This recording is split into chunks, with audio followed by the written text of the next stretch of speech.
Aujourd'hui, on est sur un chantier de salle de bain chez un client.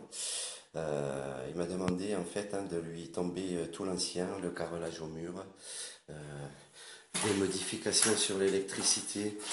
On aura des interrupteurs à déplacer aux endroits plus adaptés.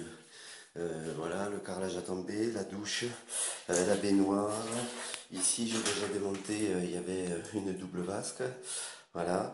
Et puis ensuite, ici, on va remplacer donc la baignoire par un receveur plat pour arriver à une douche à l'italienne. Voilà. Il y a un peu de travail, la surprise en démontant le carrelage s'il faut replaquer ou quoi. On avisera au fur et à mesure du chantier. Ici, il y a des spots à poser. Pour l'instant, il n'y a qu'une lumière, donc il va certainement falloir refaire un plafond. Voilà. Euh, voilà. On se retrouve à l'avancement des chantiers avec avec les nouveautés et les surprises. Allez, à tout à l'heure. Donc voilà, mais l'ensemble du démontage a été fait, baignoire, double vasque, etc. On a replaqué, les joints, les trois passes sont faites. C'est en attente de carrelage. Sur la partie douche, on a également replaqué sur l'ancien carrelage en respectant et en prenant garde de faire les choses correctement, hein, pas que les plaques se décollent au bout de trois mois. Voilà, donc c'était replaqué partout. Ici, la couche d'étanchéité pour la douche, la couche d'étanchéité pour de sous-carrelage. Afin d'éviter que le placo soit pourri dans 5 ans si le client omet de refaire fréquemment les joints d'étanchéité autour du receveur et tout ce qui va bien. Hein. Voilà, donc on garantit le travail sur le temps à long terme, pas faire du travail que le client me rappelle dans 2 ans en me disant Monsieur Bonnard, on enfonce le doigt dans le placo, c'est pas le but. Voilà. Donc on est en attente là, il n'y aura plus qu'à mettre en place le receveur.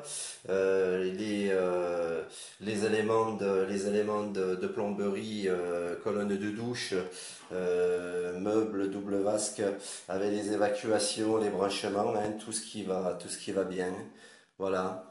On monte le carrelage sur tout ce qui est exposé à l'humidité jusqu'au plafond et puis voilà, hein, on a repris l'électricité, les interrupteurs qui étaient à l'origine quasiment derrière la porte, bravo le concepteur, hein, qui ont été déplacés à l'entrée.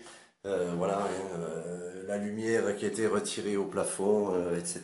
Toutes les petites parties électricité classiques qui demandent à être reprises quand on reprend une salle de bain dans son intégralité.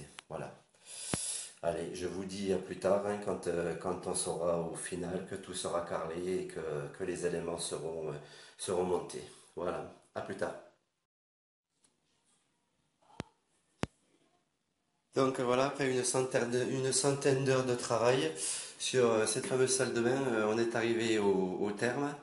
Voilà, on a donc replaqué les quatre faces plus le plafond pour des raisons de praticité, hein, comme on disait sur le départ, à cause de la vieille faïence et les modifications d'électricité qu'il y avait apportées. Ça simplifiait beaucoup les choses et on se retrouve sur un final qui est quand même une base qui est quand même plus saine que toutes les surprises qu'on a trouvées en dessous.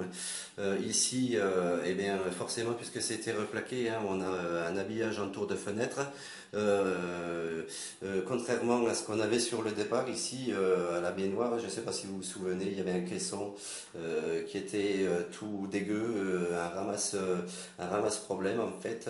Là maintenant on a une cloison qui est complètement à l'aplomb de haut en bas et il n'y aura plus de problème d'humidité sur ce mur. Voilà.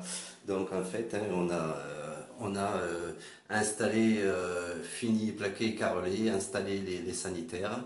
Voilà, on est au terme du chantier. Voilà. Après environ, après 10 jours de travail, environ une centaine d'heures. Voilà.